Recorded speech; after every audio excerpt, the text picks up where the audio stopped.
पिछले कुछ दिनों में प्रियंका वाड्रा यहाँ थी, राहुल गांधी भी एक दिन के लिए इधर आए, भूपेश बघेल भी आए, चन्नी जो पंजाब के मुख्यमंत्री जी हैं वो भी इधर पधारे।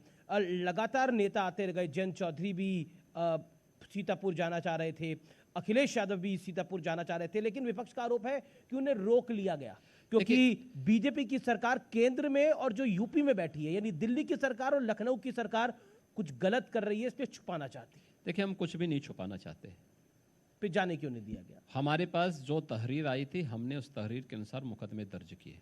जी, एक इस प्रकार के मामलों में सरकार की पहली प्राथमिकता होती है शांति और सौहार्द बनाना है। जी, हमारे विपक्ष के जो मित्रगण हैं, ये कोई सद्भावना के दूत नहीं थे,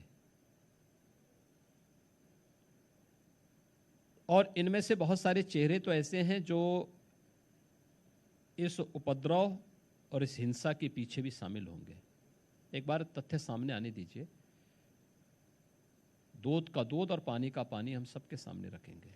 बीजेपी के प्रवक्ता ने कहा, बीजेपी के एक नेता ने कहा और एक यूपी सरकार के मंत्री ने बोला कि ये पॉलिटिकल टूरिज्म के लिए आए हुए हैं। नहीं, मैं वही कह रहा हूं ना जी, सवाल ये कोई सद्भावना के लिए वहां नहीं जा रहे थे।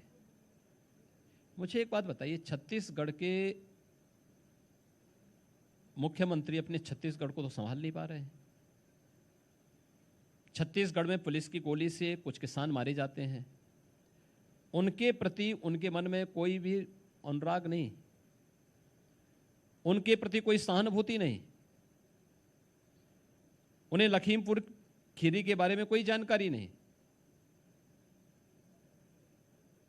लेकिन अब चाकरी करनी है तो पीछे पीछे चलाए। वो तो 50 लाख रुपए देके गए हैं। इसी प्रकार से जी, पंजाब के मुख्यमंत्री अपने पंजाब को संभाल नहीं पा रहे हैं। वो तो अभी बने हैं। और मैं क्या कर रहा हूं ना, अभी बने हैं, वहां संभाल नहीं पा रहे हैं। उसमें भी कौन डीजीपी होगा, कौन चीफ सेक्रेटरी होगा, अभी यही नहीं तय कर पा रहे। इससे बड़ा शर्मनाक क्या हो सकता है कि कोई मुख्यमंत्री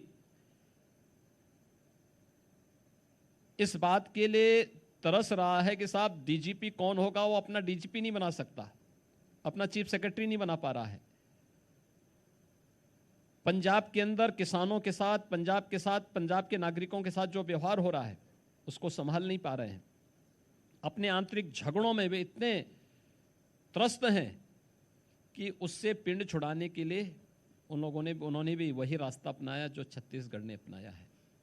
राजस्थान में जो हो रहा है, तो अपनी कमियों को छुपाने के लिए लोग केवल दूसरों के यानी घरों पर पत्थर फेंकने का कार्य करने वाले लोग हैं। मैं पूछना चाहता हूं इन लोगों से, राहुल जी से भी और प्रियंका जी से भी, मार्च 2020 से कोरोना से प्रदेश भी देश भी त्रस्त है। उत्तर प्रदेश देश की आबादी का सबसे बड़ा राज्य है। मैं अखिलेश जी से ही पूछना चाहता हूं ये प्रश्न। 24 से 25 करोड़ की आबादी उत्तर प्रदेश में रहती है। कोरोना हमारे लिए सबसे बड़ा क्रिटिकल पॉइंट था,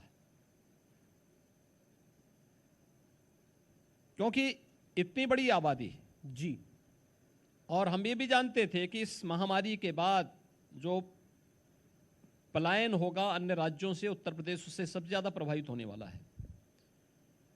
मैं पूछना चाहता हूं कि कांग्रेस हो, सपा हो, बसपा हो या कोई भी राजनीतिक दल हो, इन लोगों में से कितने ऐसे राजनेता थे जो आज जो ये पॉलिटिकल टूर कर रहे हैं,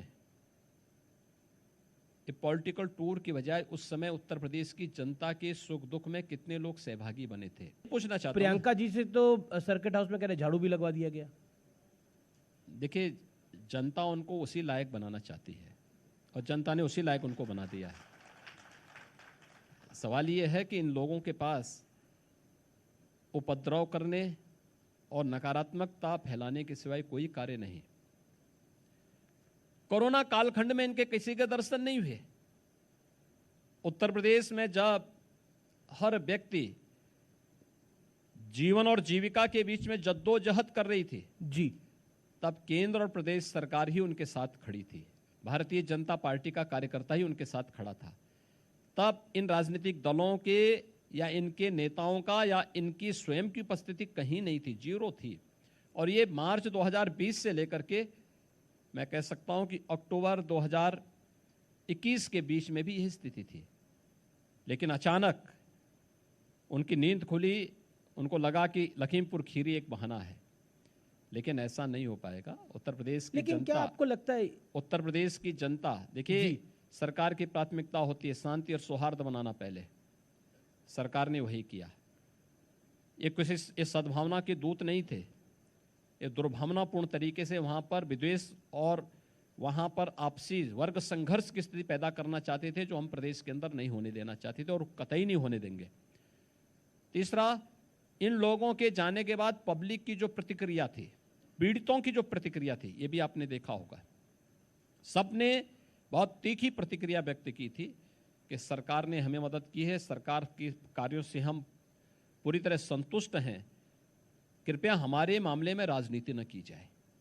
ये पीड़ित परिवारों ने स्वयं कहा, या सभी पक्षों ने इस बात को उनकी दलील थी, मैंने सवाल पूछे उनसे भी, उनकी दलील थी कि हम तो दुख बांटने के लिए जाना चाहते थे।